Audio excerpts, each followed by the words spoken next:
أعوذ بالله من الشيطان الرجيم بسم الله الرحمن الرحيم يا أيها الناس اتقوا ربكم الذي خلقكم من نفس واحدة وخلق منها زوجها وبث منهما رجالا كثيرا ونساء واتقوا الله الذي تساءلون به والأرحام إن الله كان عليكم رقيبا. دی صورت مبارک تی صورت النساء. قرآن کریم کی د ترتیب په لحاظ باندې سلورم نمبر صورت دا او د نزول په لحاظ باندې 92 نمبر دے 92 نمبر مدنی صورت دے. د نبی کریم صلی اللہ علیہ وسلم د ہجرت مدینہ نه بعد نازل شوی دی. دیکھیں سلیری شروع کوگانی دی او یو سل شپگ او یا پکی آیتون دی.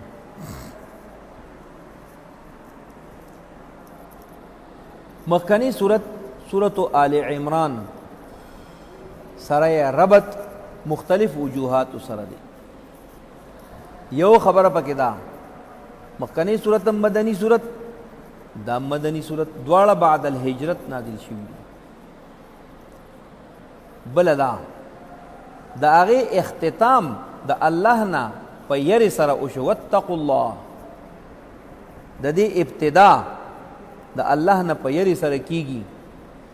او لومبني آیات کې دو پیری د اتقوا الله لفظ دا راځي. مخکنی صورت کې غزوه احد تفصیل سرا او غزوه بدر اجمال سرا بیان شو. دی صورت کې رستو د نور و غزواتو بعض تذکرہ کی. احکام مخکنی صورت کے بعض ذکر شو. دی صورت کی تفصیلاً ذکر کی خصوصاً زنانہ سره تعلق لرون کی احکام، وراثت سره تعلق لرون کی احکام، جہاد سره تعلق لرون کی احکام، د ہجرت سره تعلق لرون کی احکام دا پکی ذکر کی. مخکنی صورت کې د یهودو او د نصاراو ملا جلا بیان وشو. دی صورت کې کیږي هم د یهودو سره مخاطبه او هم د نصاراو سره مخاطبه هغه پکې کیږي. عقیده د آخرت مخکنی صورت کې بیان شو، دی کې بیانې عقیده د توحید او رد شرک مخکنی صورت کې بیان شو، دلته کې بیانې د منافقانو کردار د غزوه احد سره تعلق لرون کې مخکنی صورت کې ذکر شو. دلته کې د منافقانو کردار د معاشرتی جن سره تعلق لرون کې هغه کې بعض واقعات او حالات هغه ذکر کی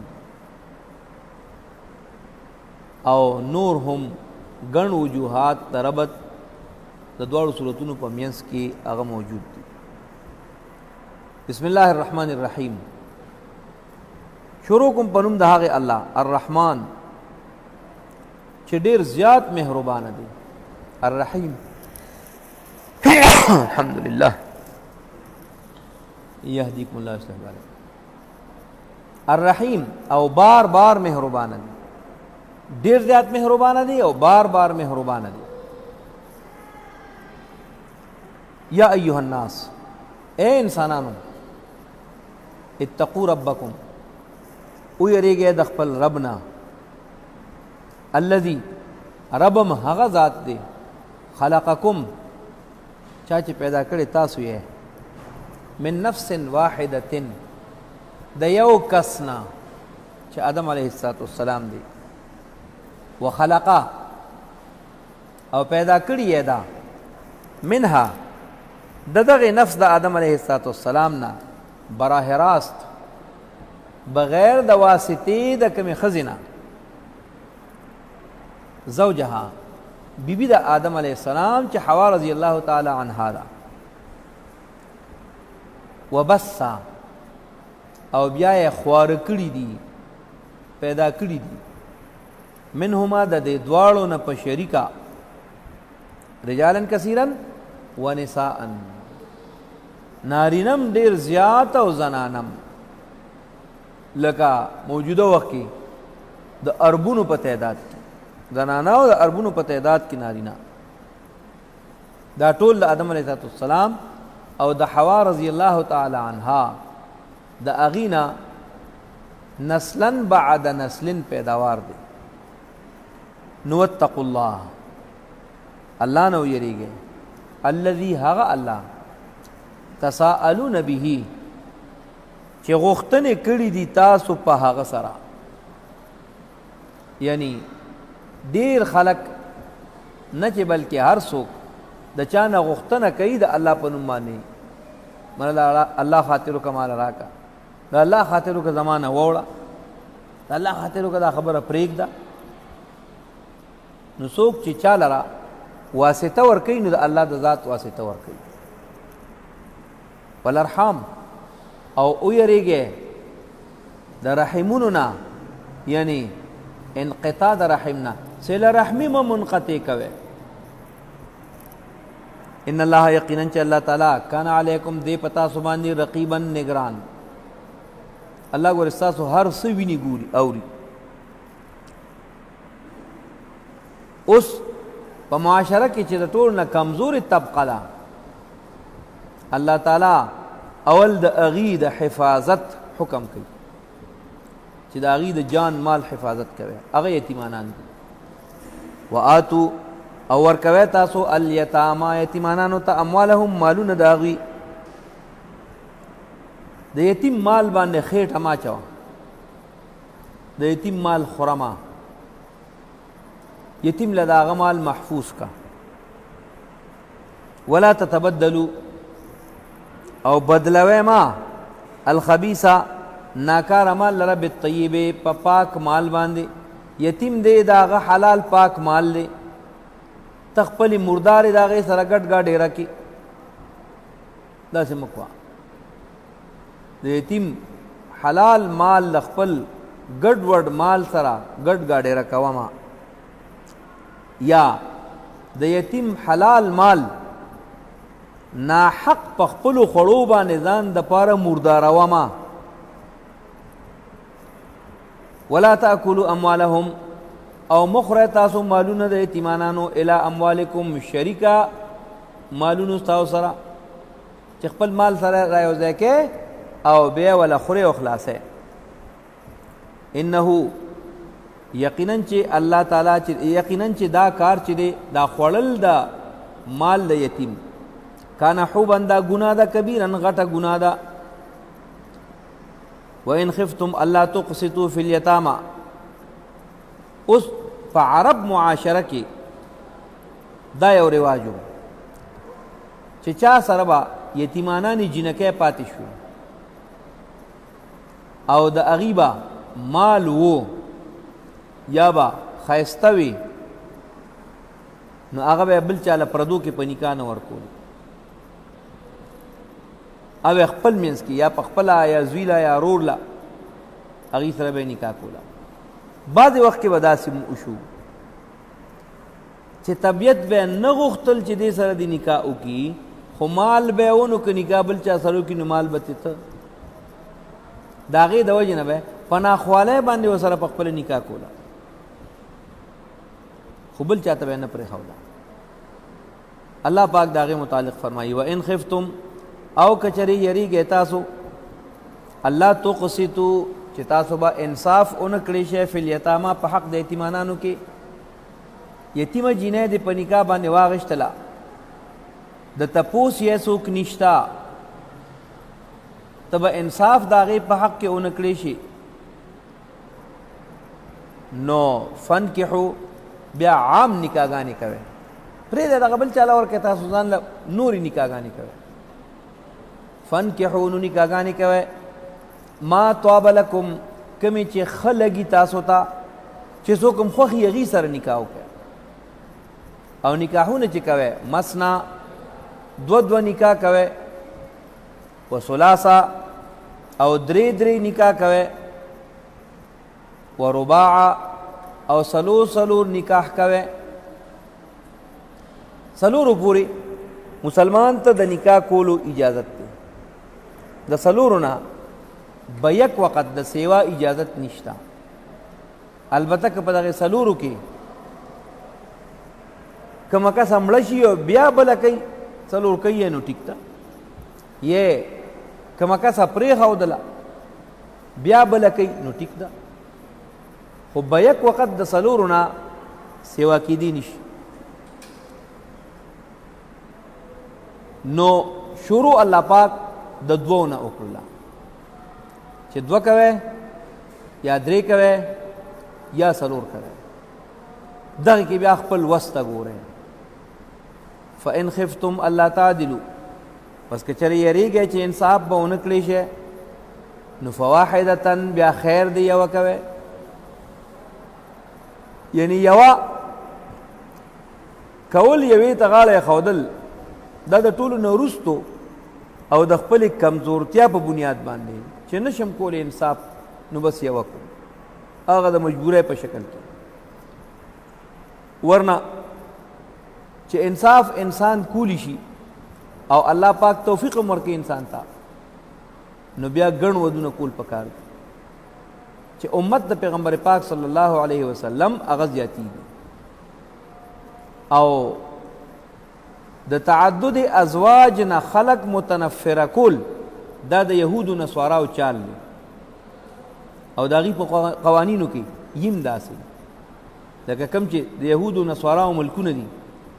هلته کې د یوې ښځې نه زیات څوک نشي کولی که ویې کړه په پټه باندې او پته یې ولګېده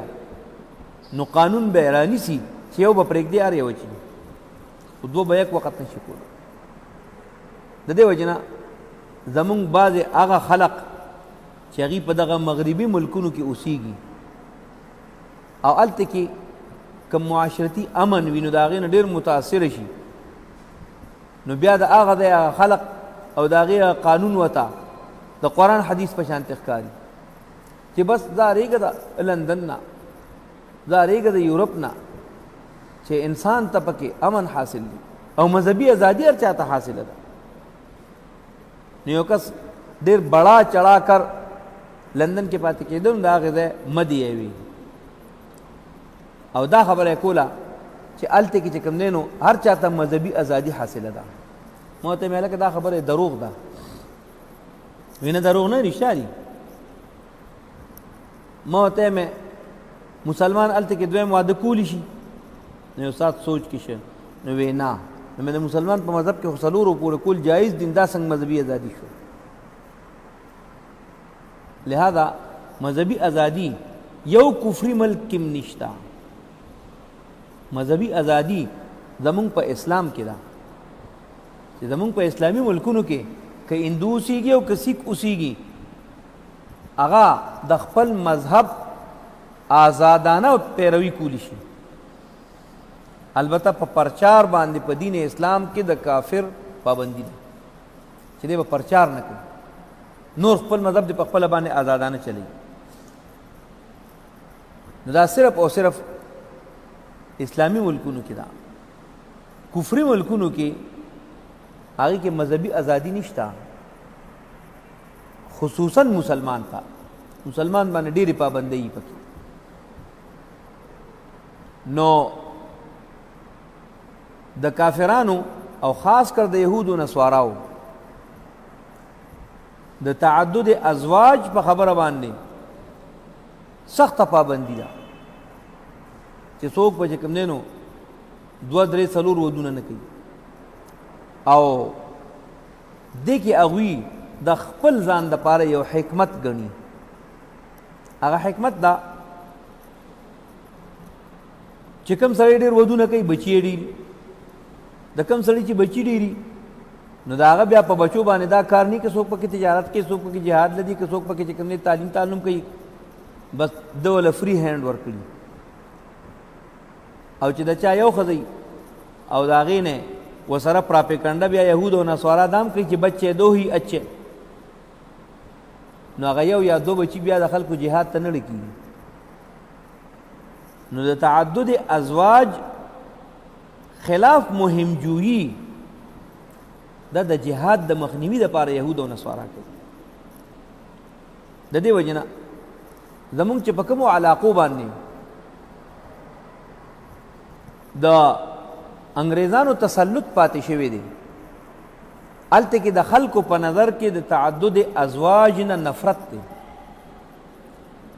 او چې په کومو علاقو باندې د هغې تسلط نه دی پاتې شوی هلته اوس هم رواج شته تعدد ازواج. لکه په افغانستان کې 2 او 3 او 4 ودونه دا ډېره مسله نه ده. زمونږ په قبایلي علاقو کې چې دا د انګریز په تسلط کې نه دي راغلي هلته کې د ودونو 2 او 3 4 کول دا ډېره مسله نه ده. خو زمونږ په معاشره کې که چا 2 واده وکړه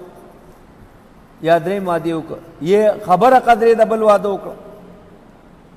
نو اسخرګنۍ ورپسې لا پډه ماموي او خپله ښځه لا پډه ماموي ورپسې او بیا ټوله معاشره کې چې کوم نه لیونې شوي دی مازغې خراب شوي ده. نو دا د یهودو نصاراو هغه چال یې په ذهن کې دی د قرآن حکم یې په ذهن کې نه دی چې الله پاک وایي فانکحوا ما طاب لکم من النساء نکاحونه کوئ چې کومې خوښې ستاسو زنانه مثنا 2 2 وثلاثه 3 3 ورباع 4 4 او بیا خاص کر زنانه چې ډیره دینداره زنانه می او د کوششي چې د قرآن حدیث هر مسله باندې چې کومې زما عملی خو هغې ته هم د تعدد ازواج خبره وکړي نو غور پې بند شي چې خامه باندې به بند کېږي. نو که دا رواج عام شو نو د دې دا درد به کم شي خو چونکې عام رواج نه دی نو درد یې زیات دی. قرآن د تعدد ازواج حکم ولې کوي؟ معاشره کې د انسانی نفوسو زیادت چې دا د الله تعالی په مرضا او منشا کې یو ده او دې سره بل اهمه خبره د زنا مخنیوي او زنا سره چې کوم نحوست ځمکې ته راځي او هغې سره کوم بدوالی راځي د هغې علاج په تعدد ازواج سره دی چې ګڼ ګڼ ودونه خلق کوي ځکه د ښځو تعداد په نسبت سره سړو ته زیات وي د پیدایش په لحاظ باندې او د حالاتو په لحاظ باندې ځکه چې څومره جهادونه کیږي او که قومي جنګونه کیږي او که دماکي وغیره کیږي ښځې پکې دونه نه مري سړي پکې ډېر مري نو د سړو تعداد په هره زمانه کې د ښځو نه دا کم وي نو چې کم وي نو که سړي ګڼې ګڼې ښځې ونه کي نو ښځې به بغیر ودونو پاتې شي د هغې نه به په معاشره کې د زنا رجحان عام کیږي. لہذا که تعدد ازواج باندې عمل وشي د زنا او د بې حیایۍ د کارونو مخنیوی به وشي. دیو جنا الله پاک فرمایي فانکحوا تاسو نکاحګانې کوئ ما طاب لکم کمی چې ښه لګي تاسو ته خوښې وي ستاسو من النساء د زنانو نه مثنا 2 2 نکاح کوئ وثلاثه 3 3 نکاح کوئ ورباع 4 4 نکاح کوئ. اوس فإن خفتم بس که چېرې تاسو یېرېدلي یې الله تعدلو چې عدل به ونه کړی شی فواحدة نو بیا یوه کوئ او که هغه یو هم ازاده نه شی کولی نو بیا وینځه کوئ خیر دی. نو د وینځې حقوق د اصیلې ښځې نه ډېر کم دي بلکې د نیش برابر دي. نو او ما ملکت ایمانکم یا هغه چې مالکان یې وي خلاصونه ستاسو ذلک ادنا دا حکم نږدې دی الله تعولو دې ته چې تاسو به ظلم ونه کړی شی دې کې چې تاسو به زناګانې ونه کړی شی دې کې چې تاسو به معاشرتي ظلمونه او زیاتی هغه ونه کړی شی. وآتوا النساء اوس نکاح چې څوک کوي نو نکاح بغیر د مهر نه نه کیږي او چې مهر مقرر شو هغه د ښځې په خاوند باندې حق شه نو د هغې ورکول پکار دي. وآتو او ورکوی تاسو النساء زنانو خپلو ته صدقاتهن مهرونه د هغې نحلتن په خوشدلی سره په خوښۍ سره. مهر د ښځې خورئ ما او له ورکوی. نو مهر د ښځې حق دی چې تر کومې پورې هغې ته میلاو شوي نه وي نو د دغې مهر د مال په هغې باندې زکات قرباني او فطرانه وغیره دا نشته چې میلاو شي ورته. بیا که د نصاب برابر وي او دې سره یي نو بیا پې باندې دا څیزونه هغه شته. البته زمونږ په معاشره کې ولې د مهر د ورکړو رواج نشته نو مهر ورکول ضروری دي. او که مهر ته د نه ورکړو اراده یي هغې باندې سخت وعید دی. بیا یو سړي دا اراده یي چې مهر پکې مړه دا چا راوستی یا مهر نه ورکوم د هغې نه تعبیر په زنا سره شوی دی چې دا انسان زنا کوي چې د مهر اراده نشته دی. د دې وجې نه مهر ورکول دا ضروری دي او په فراخ دلی سره په بوټ تندي سره هم نه چې ګنې ته ښځې له مهر ورکې او بیا یې ورته تندي بوټ کړي او هغې راته واپس درکړي چې زما راته معاف کړه. دا معاف کېدل هم معاف کېدل نه دي. دا دوکه ده. نه ښه په فراخۍ سره لکه څنګه چې د بل چا در باندې قرض وي او تا سره وشي او هغه له خپل قرض سره د هغه د مهربانۍ او د جزاک الله ورکوې چې ستا ډېره مهرباني تا ماله قرض را کړی. نو ښځې له مهر په داسې حساب باندې ورکول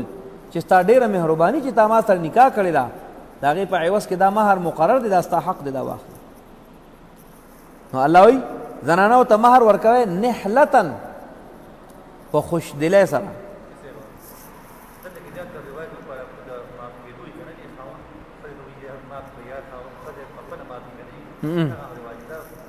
دا ما خو ته وي که نه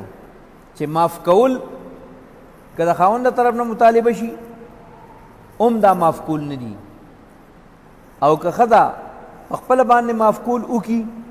خو معاشرتي اقدارو ته ګوري چې که مهر ترې نه قبلوم او اخلمه بیا راته ښه نه ګوري دا قبلول هم د نه قبلولو برابر دي. او په دې خپله معاشره کې مونږ ډېر ولیدل چې ډېرو خویندو وروڼو ته لیکل هم کړي دي چې ما تا ته خپله حصه معاف کړې ده. اوس په عدالتونو کې واپس جنګېږي که نه جنګېږي. دې مطلب دا دی چې هغه ویلي دي چې ما ته دا معاف کړې ده دی دروغ ویلي دي چې ورته یې معاف کړي. ورور ته د پلار په جایداد کې جرب ځمکه بخلي او 20 کاله پس او 40 کاله پس بیا مقدمې په عدالت کې کوي چې دا زه پوه شوی نه یم او ما نه په دروغه باندې ګوته لګولې ده. دې مطلب دا دی چې هغه معاف کول نه دي. نو معاف کول هغه چې هغه نحلتن وي خوشدلی سره. نو فإن طبن لکم بس که چرې دي خوشحاله ستاسو نه عن شیئن پس شي سره منه د دغه مهر نه نفسا د زړه د اخلاص نه نو فکلوه بیا خورئ تاسو دې لره هنیئا مریئا خوشګوار او مزیدار. د ښځې خاوند خپل منځ کې داسې تعلق دی چې د دې د مال یو بل سره حساب کتاب نشته. ښځه د خاوند د مال نه څونه لګوي هغه طرف نه ورته چې کوم اجازت او ورکوي ولا دغه رنګې د ښځې مال دی څه وخت د خاوند په کارېږي دا واخله بل چا نه سله راخله دا حساب کتاب دی یو بل سره. دغه صورت کې خاوند راولګېد ښځې له مهر ورکوه هغې ته یې ده پرېږده سړیه ستا شو بیا ټیک ده. خو که دغه حساب کتاب یې نشته او دا یو ځان له حساب کتاب دی او بیا ورته یې مهر مې نه ته معاف کړی دا معاف کول نه دي دا دوکه ده. ولا تؤتوا السفهاء اوس یتیم د چا په پرورش کې دی نو چې دا یتیم بالغ شي دله خپل مال ورکوي خو که دی داسې دی چې دی ساده دی قمقل دی او د مال په حفاظت نه پوهېږي نو بیا به ورته تر 25 سال عمر برابرېدو پورې د خپل مال ور په حواله کوي نه. او 25 سال داسې عمر دی چې امکاني طور دی کې د انسان نه نیکه جوړېږي نو که دغه نه پس یې مقل رانغې بس نه دی راځي خپل مال ورکړي. خو تر دغه وخته پورې ورسره اخوا دېخوا کولی شي چې هغه خپل مال غواړي ځکه خلک به یې لمسوي چې مړه ترې دی په مالې د لخېټه چولې ده دا نه دی خوري تاله نه درکوي او غم ورپسې شي چې او ترې په دې پوهېږي چې خو که دې دته په حواله کوو نو دې هفته نه کوي او په دغه صورت کې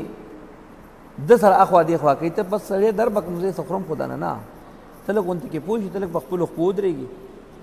نو در بکم نو دا بده خبره نه ده بلکې دا ښه خبره ده نو الله پاک دې متعلق فرمایي ولا تؤتوا او مو ورکوئ تاسو السفهاء قمقلانو ته اموالکم مالونه ستاسو یعنې د هغې چې تاسو سره کم دی التي هغه مالونه جعل الله لكم چې مقرر کړی الله ستاسو دپاره د قیاما ذریعه د قیام یعنې د زندګۍ ته په خپله باندې فقیر مسکینې د سره رواره دی روړ دی هغه د هغه مال دی یتیم دی د هغه مال ته استعمالی تجارت پې باندې کې لین دین پې باندې کې او بیا هغې نه په هغه باندې خرچ کې څنګه چې تا سره د بل چا مال دی تاله تجارت دپاره درکړی دی مضاربت باندې ته استعمالی ګټه نیمه ستا نیمه د هغه داسې د ده د مال م استعمالی ګټه نیمه دله جمع کوي او نیمه خپل ځان ده ټیک ده اصولو مطابق ده نو دې کې الله ستا رزق مقرر کړی نو ورزقوهم فیها دی تم خوراک سکاک ورکوئ په دې کې وکسوهم جامه کپړه ورته ورکوئ د باندې د ده د مال نه د ده حصه خوراک کوه لکه بالفرض والتقدیر تاسو په کور کې 9 کسان یې یو د سره یتیم دی ټوټل 10 یې ستاسو 10,000 روپۍ د میاشتې خرچه کېږي نو 1,000 روپۍ په یتیم باندې راوله 9,000 ستا راځي عام طور داسې کېږي د انډۍ کونډۍ په شکل باندې وقولو لهم او وینا کوي دي ته قولا معروفا وینا ښایسته دی نه خپل مال مطالبه کوي او ته پې پوهېږي چې که ورته یې په حواله کوم نو دی یې هفتې ته نه رسوي نو ته یې در به کوم دله مړه تا ته څه ضرورت دی خو ته دا کې که نه او ته لږ غونتې کې ښه شي په ښه بد باندې پوه شي خپل مال سنبالولی شي نو زه یې څه کوم زه خو بې ځان له تنګ یم داسې قسمه خبرې چې د ده دا اسره او تمه پیدا کېږي چې دا تره یا دا رور یا دا ماما مېرانه دا مال خوري نه دا قول معروف دی وبتلو تاسو امتحان اخلی الیتاما د یتیمانانو حتی تر دې پورې دا بلغو کله چې دی ورسیږي النکاح زمانې د نکاح ته یعنې بلوغ ته بلوغ ته نږدې کېږي دې ځان سره په تجارت کې ساته اړوه را اړوه خرید و فروخت پې وړوکې کوه چې دی بالغ شي دی په خپله په خرید و فروخت باندې پوهېږي د مال په سنبالي باندې پوهېږي نو فإن آنستم بس کچره محسوس کړه تاسو منهم د دوی نه رشدن پویا چې دی اوس پوهېږي مال خرابوي نه نو فدفعو الیهم بیا ورکړئ دي ته اموالهم مالونه د دوی وګوره داسې ونه کوئ چې چل ورته جوړ کړئ چې اوس خو دې د پوهې په کور کې شه راشه اوس چې کوم دی زر د ده د مال خورا او د باندې پکې ښه خوراوه چې در خلاص وي سبا د نه څه غواړي نه الله وی ولا تأکلوها مخوره تاسو دغه اموالو لره اسرافا په زیاتی سره و بدارا او په جلته سره ان یکبرو د دې یارې نه چې دوی به رالوي شي چې دی خو به کال دو پس د خپل مال غواړي یا خو د پوهې دی راشه اوس نه ولا د مال چې کوم ټیس تپاس کا نه داسې مه کوه اوس په تاسو کې که څوک د دونه مال خاوند دی چې دا یتیم دی به طور صدقه ځان سره هسې په خپل مال کې ساتلی شي د ده د بیا ګوتې نه وړي دا یې د لپاره محفوظ کړي او که نه څوک فقیر دی دغه یې د وسه نه ده نو دی د ځان سره یو انډیوال په شکل باندې ساتي بیا ومن کان غنیا هغه څوک چې مالدار وي فلیستعفف نو هغه د ځان پاک وساتي د یتیم د مال د خوړلو نه ومن کان فقیرا او تاسو کې څوک فقیر وي فلیاکل نو بیا خوري د مال د یتیم خو بالمعروف په ښه طریقې سره لکه څنګه چې دا سره د بل چا مالي تی ولا چلی خپله حصه خپله اخلي د هغه غله ورکړې داسې د لپاره هم کوه اوس چې کله یتیم ته تاسو خپل مال ور په حواله کوئ نو هغه په کور کې په ګوټ کې نه هغې دپاره د خپلې محلې د خپل قام قبیلې 2-3 مشران راغونډ که او د هغې په مخ کې حساب کتاب وکړه او د هغې په مخ کې ورته خپل مال ور په حواله که چې سبا له سره بیا قچری او عدالتونه نه کوي الله فرمایي فاذا دفعتم بس په هغه وخت کې چې کله تاسو ورکړي وي دوی ته یعنې اراده د ورکولو وکړئ الیهم دوی ته اموالهم د مالونو دوی نو فاشهدوا علیهم بیا ګوان مقرر کړي په دې باندې جرګه راغونډه کړي د هغې په مخ کې حساب کتاب او د خپل مال ورپاواله کړي وکفا بالله حسیبا خو که سره د هغې د څه هیر پیر وکړو نو پتا خو ګورې هغه جرګې والم نه پوهېږي پتا خو هغه یتیم د ده په مال ځان له څه شي اخیستی په خپل نوم باندې او روپۍ به د ده له لګوله دوه ځان له لګولې وروستو حساب کتاب کوي خو ستا په نوم باندې دي ته دا خو زما دي دا ده دي ته خپل په حواله کړو نو ګورې دا خیال ساته چې که ظاهر حساب د معاشرې ته ټیک وساته خو پټ د حساب ټیک نه دی ګنده دی نو هغه پټ والا پوهېږي الله او خبر دی کنه نو کفا بالله حسیبا کافی دی الله تعالی حساب کون کې داسې مه ګڼه چې کنې د خلکو له مې سترګې تورې کړې نه ځان له دې سترګې تورې کړې سبا به د الله په دربار کې مطالبه کېږي لرجال نصیب اوس یتیمانان نارینم دي زنانم دي هر چا ته خپله خپله حصه ورکول پوره په پوره باندې ورکول د یو مال بل ته نه پاواله کول للرجال د نارینهو دپاره نصیبون حصه ده مما د هغه څه نه ترک الوالدانې چې پرېښي وي کوم مال مور او پلار والاقربونه یا رشتهدارانو د رور مال پاتې شي وراثت دی پکې د تره مال پاتې شي وراثت دی پکې د پلار مور مال پاتې شي وراثت دی پکې د اولاد مال پاتې شي وراثت دی پکې هر چا ته خپله خپله حصه وللنساء او د زنانو دپاره نصیب حصه ده مما د هغه څه نه ترک الوالدانې چې پرېښي مور پلار والاقربونه او رشتهدارانو مما د هر قسم مال هغې نه قل منه چې لږ وي د دې مال نه او کسره که ډېر وي بس تقسیم به وشي نو که لږ دی نه لږ لږ به ورسېږي د قرآن د ښودلی شوي اصولو مطابق او که ډېر دی ډېر ډېر به ورسېږي نصیبا مفروضا حصه د هر کس مقرره ده قرآن خولې ده وروستو 11-12 آیات کې او د دې صورت اخیرني آیات کې 3 آیاتونو کې ټول پوره میراث هغه ذکر دی اوس چې کله تاسو تقسیم کوئ او د تقسیم وخت ته پردي یتیمانان مسکینان رشتہ دار را جمع شي هغې مه محروم کوئ هغې له د سره څه ورکړئ و اذا حضره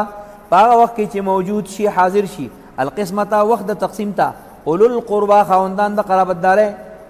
چې په دې کې یې وراثت نه کېږي او رشتہ دار دی والیتاما یتیمانان راشي والمساکینو مسکینان راشي نو فرزقوهم ورکړه کوئ دوی ته منه د دې نه اوس به تقسیموئ د تقسیم نه مخکې د سره دې خلقو له څه لږ ډېر ورکړئ وقولو لهم قولا معروفا او وینا کوئ دوی ته وینا ښایسته ځکه دې کې به بعضې رشتہ دار داسي چې د هغه به کېږي هم نه خو به پته وي چې زما پکې پوره حصه ده نو بیا هغې له ورکړه ترې نه وکړه او نور یې پوی کا چې لکه ګوره ستاسو پکې څه کېږي نه خو دا خو هسې د الله وینا چې ورکړه کوئ نو تاسو له ترې درکړه کوو او که کېدی دی نو چې څونه کېده هغه هم درکوله دله دا نه چې په ډانټ ډپټ باندې یې ته وشړې خوږه پسته وینا هر چاته هر ځای کې هر وخت وليخشى الذين لو تركوا من خلفهم ذرية ضعافا خافوا عليهم اوس هر کس د په خپل ځان سوچ کوي چې ما ته نن د دې رویرونو تقسیم پاتې دی د دې خورینو تقسیم پاتې دی د دې رونو تقسیم پاتې دی که زه دې کې څه هیر پیر وکم نو سبا خو زما واړه بچي دي او بالفرض والتقدیر د دې مړي په ځای باندې زه مړ یم او زما دې بچو سره زما په دې مال کې څوک هیر پیر وکړي او ځان له ترې نه هړپ کړي که زه جمدی وي نو ما به څه کول داسې که دغه سړی هم جمدی وي نو هغه به څه کول هر سړی په خپل ځان باندې قیاس کول د بل نو زه د پردي ماشوم سره ظلم ونه کړم ځکه که زما ماشوم سره چا ظلم کولی او زه ته خبر وې په ما به نه ځایېده نو الله پاک په دغسې طریقه باندې مونږ پوهیئ ولیخشا او دی یریږي په کار دی چې ویریږي الذین هغه خلق لو ترکو که چېرې دوی پرېږدي من خلفهم د خپل ځان نه وروستو ذریة اولاد ضعافا کمزوري خافو علیهم چې یریږي په هغې باندې اولاد یې کمزوري دي صرف زنانه دي نو زنانه مطلقا کمزوري دي یا نارینه دي هغه ماشومان دي نه پوهېږي